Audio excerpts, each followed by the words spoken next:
Residential sales comparison and income approaches, page 222. Single family comparable rent schedule. This form is intended to provide the appraiser with a familiar format to estimate the market rent of the subject property.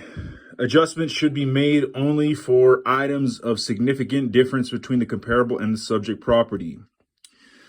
Pretty much like the UR/AR looking thing. You're going down, you have your subject, you got your comps 1 through 3, address, proximity to subject, date lease begins, date lease expires, monthly rent, if currently rented. That's only for the subject.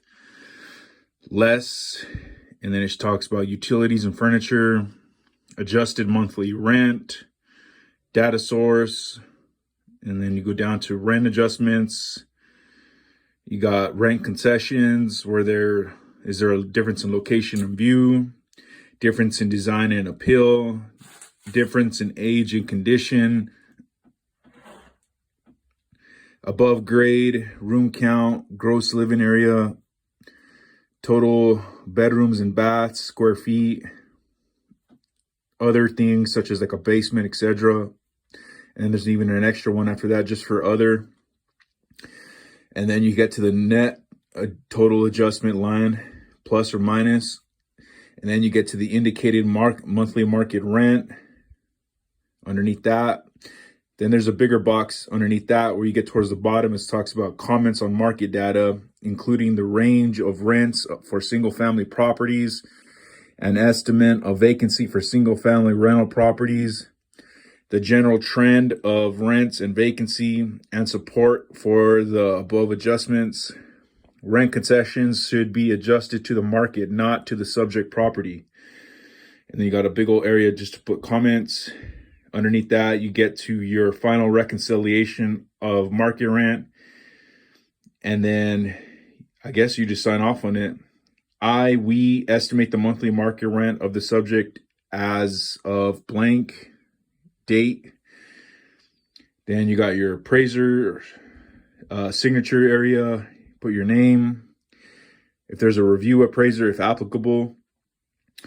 This form must be reproduced by the seller.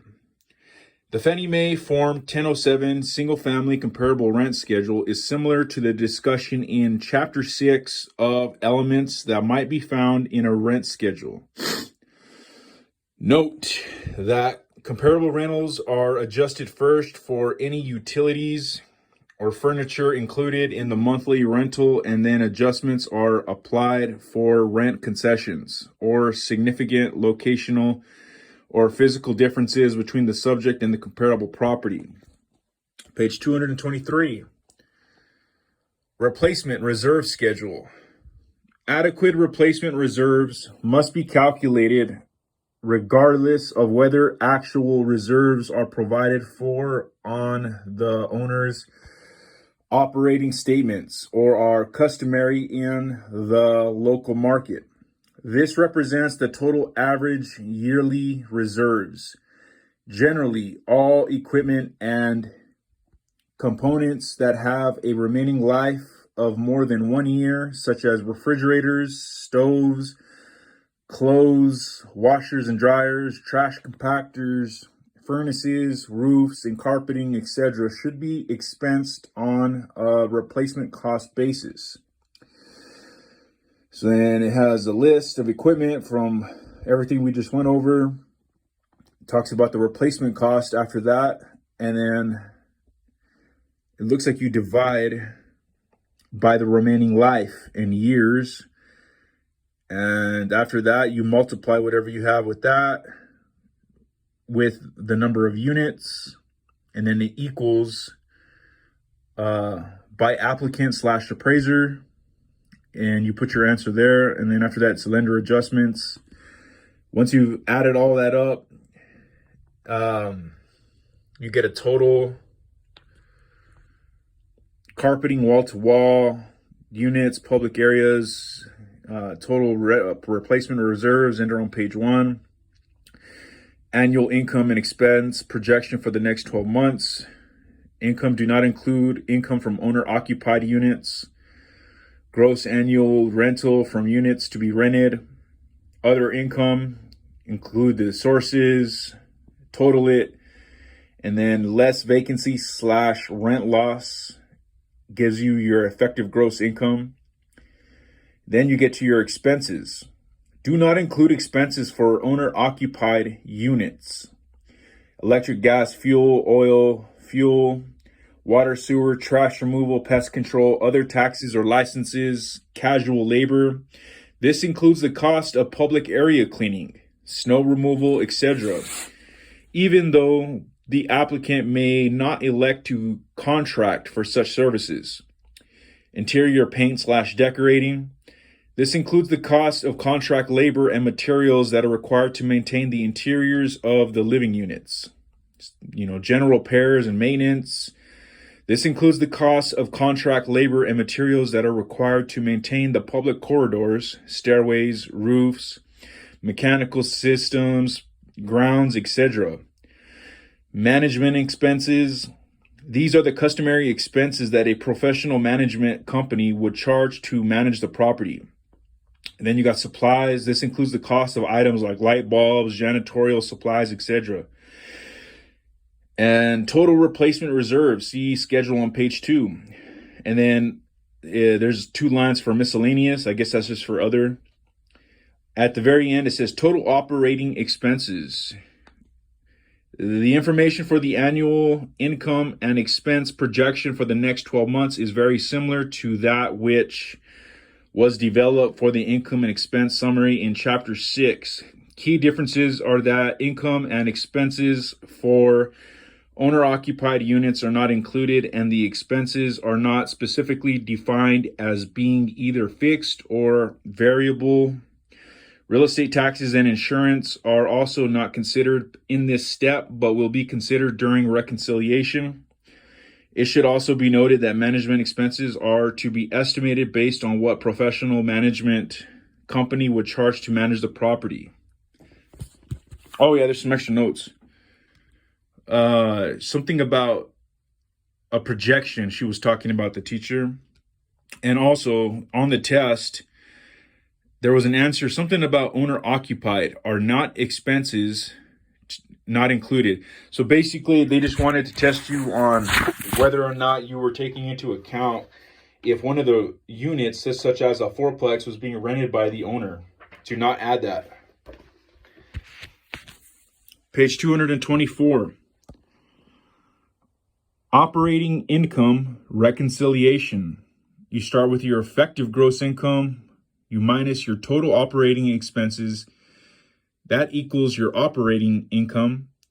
Divide by 12 equals your monthly operating income. Monthly operating income minus monthly housing expense equals net cash flow.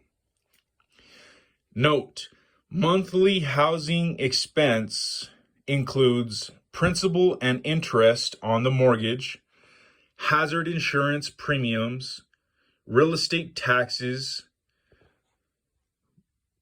mortgage insurance premiums, HOA dues, leasehold payments, and subordinate financing payments.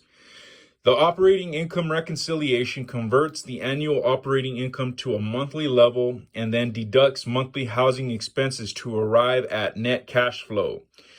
It should be noted that for the purpose of completing this form, the appraiser must develop the monthly housing expense to include mortgage principal and interest, debt service, insurance, real estate taxes, mortgage insurance premiums, and other miscellaneous elements. The lender must make certain that the appraiser has been provided operating statements, expense statements relating to mortgage insurance premiums, and if applicable, owners association dues or other pertinent information related to the property. Completion of Form 1007 and Form 216 will be more fully discussed in appropriate coursework dedicated to the topic of residential report writing and/or the appraisal of investment properties. Fannie Mae 1004 MC Market Conditions Addendum. In several sections of this course, there have been discussions regarding the appraiser's obligation to analyze the conditions of supply and demand, as well as other relevant market conditions in a market value appraisal assignment. Being aware of economic and supply and demand factors of the subject market is part of the appraiser's market competency. Due to increased risk during particularly volatile economic climates, Fannie Mae now requires the development and completion of the 1004 MC Market Conditions Addendum as part of the appraisals performed for use by Fannie Mae. A reproduction of the form can be found in the appendix of this text. While the reporting format may exceed the level common in many residential appraisal assignments, the analysis required to develop the appraiser's opinions should not be entirely new. Correctly analyzing most of these factors is embedded in the appraiser's obligation in compliance with Standards Rule 1-30 USPAP. The following has been reproduced from Fannie Mae Announcement 08-30 in its entirety. Illustrations of each form section are also provided. When compiling the information to complete the annual income and expense section of Form 216 Operating Income Statement, income and expenses for owner-occupied units are not included. Page 225. Implementation of the Market Conditions Addendum. Fannie Mae purchases or securitizes mortgages in all markets and under all market conditions. The current appraisal report forms require the appraiser to report on the primary indicators of market condition for properties in the subject neighborhood by noting the trend of property values, increasing, stable, or declining, the supply of properties in the subject neighborhood, shortage, imbalance, or oversupply, and the marketing time for properties under 3 months, 3 to 6 months, or over 6 months as of the effective date of the appraisal. Fannie Mae also expects the appraiser to provide their conclusions for the reasons a market is experiencing declining market values, an oversupply of properties, or marketing times over 6 months. To further enhance the transparency of the conclusions made by the appraiser related to market trends and conditions, the Form 1004 MC will be required for all mortgage loans delivered to Fannie Mae with appraisals of 1 to 4 unit properties with an effective date on or after April 1st, 2009. Guidelines for using Form 1004 MC. The Form 1004 MC is intended to provide the lender with a clear and accurate understanding of the market trends and conditions prevalent in the subject neighborhood. The form provides the appraiser with a structured format to report the data and to more easily identify current market trends and conditions. The appraiser's conclusions are to be reported in the neighborhood section of the appraisal report. Fannie Mae recognizes that all of the requested data elements for analysis are not equally available in all markets. In some markets, it may be possible to retrieve the total number of comparable active listings from earlier periods. If this is the case, the appraiser must explain the attempt to obtain such information. Also, there may be markets in which the data is available in terms of an average or as opposed to a median. In this case, the appraiser needs to note that his or her analysis has been based on an average representation of the data, regardless of whether all requested information is available. The appraiser must provide support for his or her conclusions regarding market trends and conditions. Inventory Analysis Section. The Inventory Analysis section assists the appraiser in analyzing important supply and demand factors in order to reach a conclusion regarding housing trends and market conditions. When the information needed to complete the 1004 MC Market Conditions Addendum can be gathered from a variety of public and private information sources and should be considered part of the appraiser's market analysis in the appraisal process. Extra note, 1004 is nothing but a gotcha. That's what the teacher said. Inventory in comparables.